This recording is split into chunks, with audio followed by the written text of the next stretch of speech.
When we as consumers consume pieces of media, there are many different aspects that make a piece of media great, all the way from the mixing of a song to the editing in a movie or TV show to the character writing in a book. Through the years I have made the type of content I make now on this channel, I have never once made 2 videos on the same piece of media. I made videos about Pokemon regarding how I love the franchise and its many communities, and a different video on how I enjoyed a specific game in the franchise, but neither of them covered the same game or piece of media within the franchise. Today, that will change however. Around a year ago, as of writing the script for this video, I finished the 2nd season of the wonderful anime The Apothacary Diaries. And a couple months prior to it, when season 2 had just started airing, I made a video about how I came to love The Apothacary Diaries as a show. But today, I want to dive even deeper into it. I want to dive into Natsu Hyuga's fantastic work with the character writing for the many fantastic characters in not just the anime, but also of course in the light novels, which the anime is an adaptation of. However, before we start, I just want to say that if you enjoyed this video and want more content like this, then feel free to subscribe for more content like this, because that way I know you want more of this. With that said, let's dive into what it is that makes the Apothacary Diaries characters so great. I also want to inform you right now that this video will contain spoilers for season 2 of the Apothacary Diaries, and I will also name some characters from later on in the series and the light novels and talk about them briefly without spoiling their involvement in the story, so that you don't get spoiled if you're an anime only viewer or a manga reader. First of all, let me explain a little bit about what the Apothacary Diaries is about. The Apothacary Diaries is about a young girl from the pleasure district of a country called Li, which is inspired by and based on Imperial China. The girl goes by the name of Mao Mao and works as an apothecary in her adoptive father Luomen's apothecary shop. One day when Mao Mao goes out to collect herbs that can be used to make medicine, she ends up being kidnapped and sold off to work in the Rear Palace. The Rear Palace was an area belonging to the Imperial Palace where the Emperor could enter to look for women he might be interested in. This made it so only women, eunuchs, and the Emperor's own kin were allowed to enter, as a way of preventing any unwanted romantic relationships from occurring. Whilst Mao Mao was taken there only to be a servant girl who could handle things such as laundry, she ended up hearing a rumor about the Emperor's children being sick and got curious to what might be causing it. Mao Mao decided due to this to look into the matter a bit, as she loves getting an opportunity to learn about different illnesses, poisons, medicines, and so on. Mao Mao ends up discovering that the reason for the Emperor's still infant children being sick is a poisonous makeup powder that contains lead, causing lead poisoning, and leaves a message for both children's mothers, that being 2 high-ranking consorts, regarding what is causing the illness and how to cure it. One of the high-ranking consorts ends up ignoring her message, causing her child to pass away, and the other high-ranking consort ends up following the recommendation in the message, which leads to her child's survival. Due to this, the high-ranking consort, who goes by the name of Gyokyo, who followed Mao Mao's recommendations, requests a eunuch by the name of Jinji to find out who left the message for her so she can thank whoever saved her child's life in person. This ends up leading to Mao Mao finding work as a lady-in-waiting at the Jade Pavilion where Gyokyo lives. The story after this covers Mao Mao's life working in the Imperial Palace, as well as outside of it, and allows us to get to know the various people she gets to meet. We get to explore the regions she travels to, and with her, of course, unravel many mysteries that she ends up finding herself mixed up in. This video, however, isn't about the Apothacary Diaries as a whole, but more so a video about why I think the characters in the Apothacary Diaries makes the series such a phenomenal experience. The Apothacary Diaries is a story which primarily follows Mao Mao's perspective, and so when talking about the various fantastic characters in the story so immaculately crafted by Natsu Hyuga, it's important we start with the most important character of the story, that of course being Mao Mao.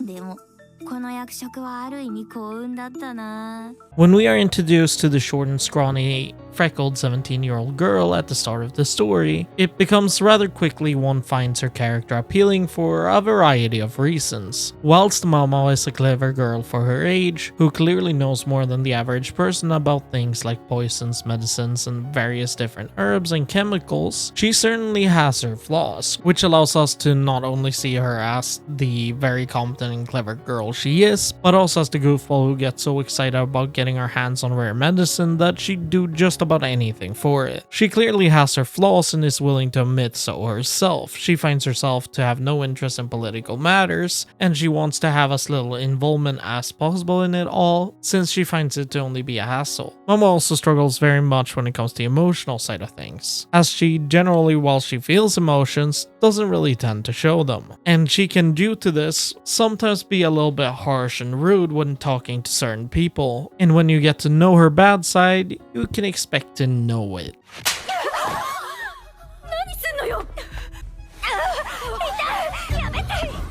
To Momo, it doesn't really matter that much if she hurts someone's feelings when she says something, only that what she says is the truth, which ends up giving her some enemies in various positions. I have seen some people complain about how they feel like Momo comes off as some kind of female power fantasy protagonist who always knows the best. But we in many situations get to see her not only get outsmarted, but we see her end up making many mistakes that end up putting her in various binds. Momo is such a lovable and charming character since most people can relate to her. Whilst a bit on the extreme, we all have our hobbies. We have people we get along with and people we don't get along with. And we all have our flaws as well as our strengths.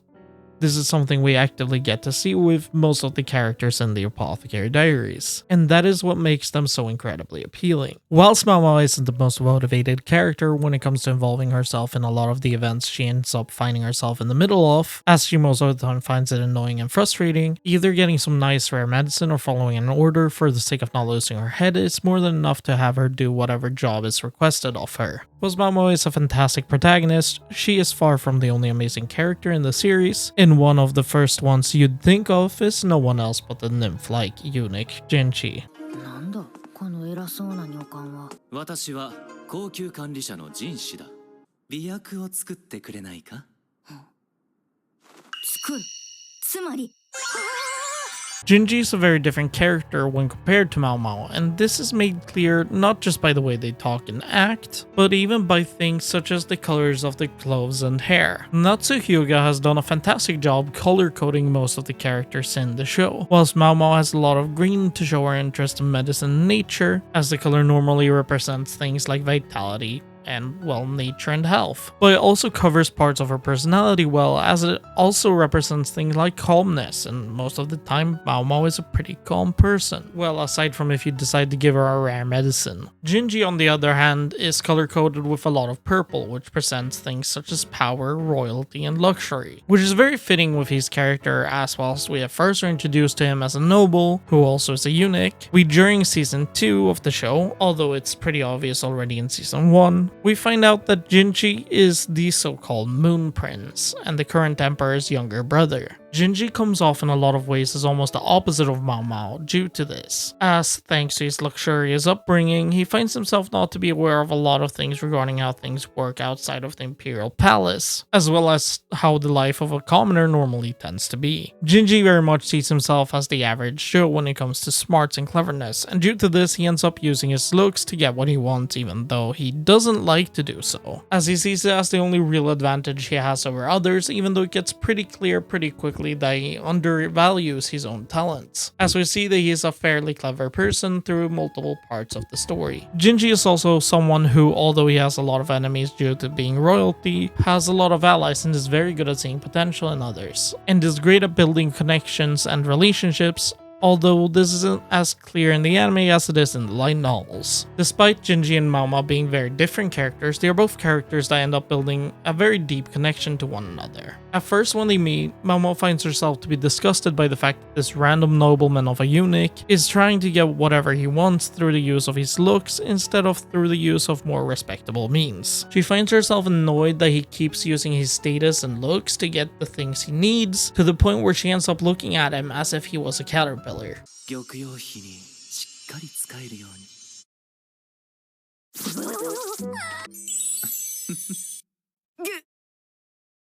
なぜ聞かない？ This is something she ends up doing for a surprisingly long time, throughout almost the entire first and even parts of the second volume of the light novels. It happens on rare occasions later on as well, although it becomes pretty rare. This is something that Jinji ends up finding himself drawn to. He finds it intriguing and questions why this freckled girl who is a bit of a medicine freak is not interested in him at all despite his looks, and how most girls blush from just being in the same room as him. This makes Jinji want to gain Mao Mao's respect, as he knows that for him to do so, it would have to be through hard work and actual respectable actions and personality, and not just through the looks and status, which he is so used to using to his advantage. He feels like he can finally have someone grow respect for him for his actions, as Mao Mao finds herself annoyed with the fairly sheltered prince. This respect she builds for him also grows prevalent in the relationship we see between the two, where they start bantering with one another and teasing each other, in ways we don't see the two of them interact with other characters. On top of this, Mao Mao, who finds her life of little value due to her being born of low birth combined with being a woman, and women in general are seen as people of less value, which is why they are commonly sold off or given away in marriage, whether they like it or not. Mao Mao also does end up finding herself respecting Jinji more and more over time, due to the fact that he tries to learn and tries to be more aware of what it is like for people of lower classes to live in certain ways. How women can just be sold off in marriage to other families with no say about whether they want to or not is an example of this, but there is even more to it. One of my favorite examples of this is actually in the light novels, so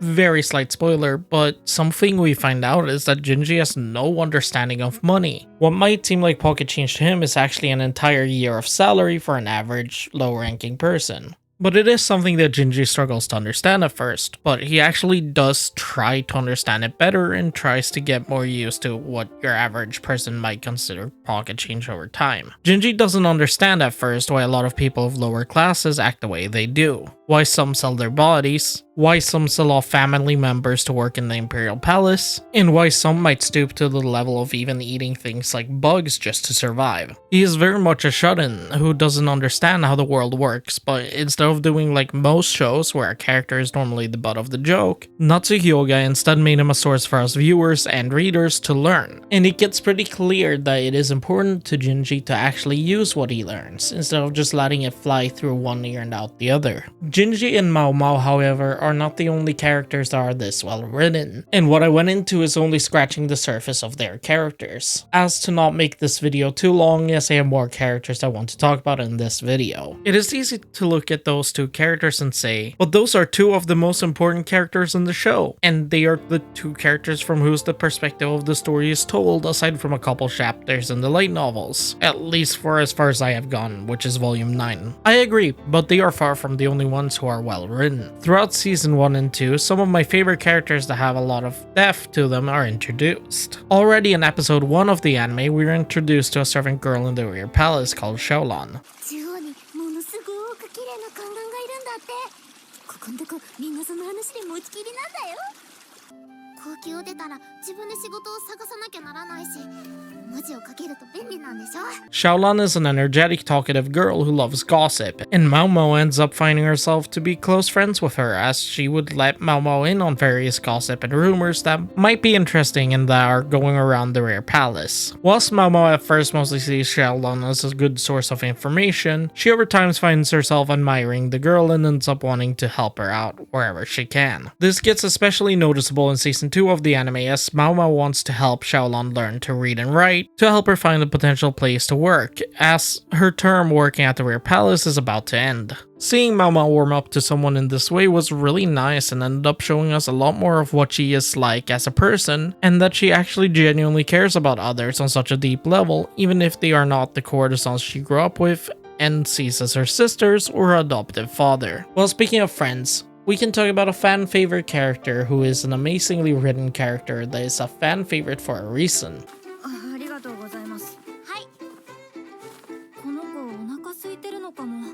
嘘や！でたらめを言わないで。でたらめですか？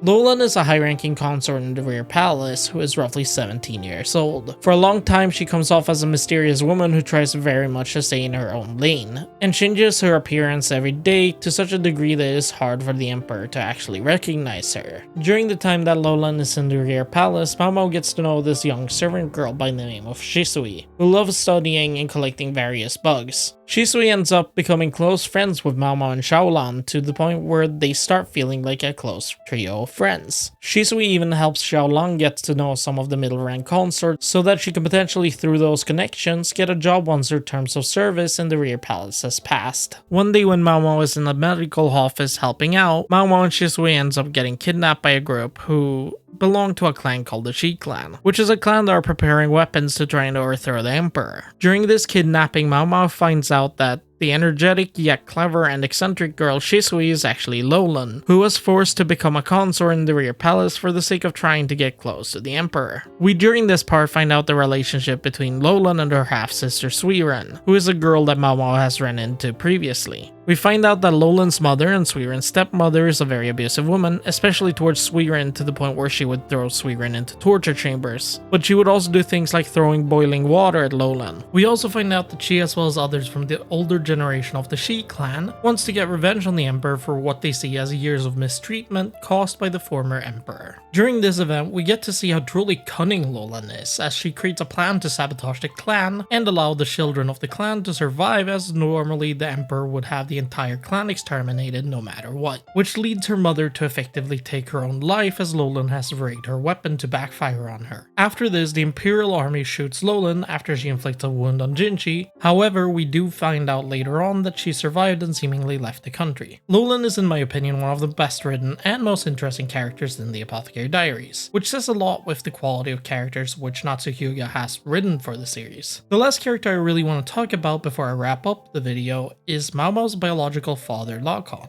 俺は話が早い。私が勝てばうちの子になってくれるね。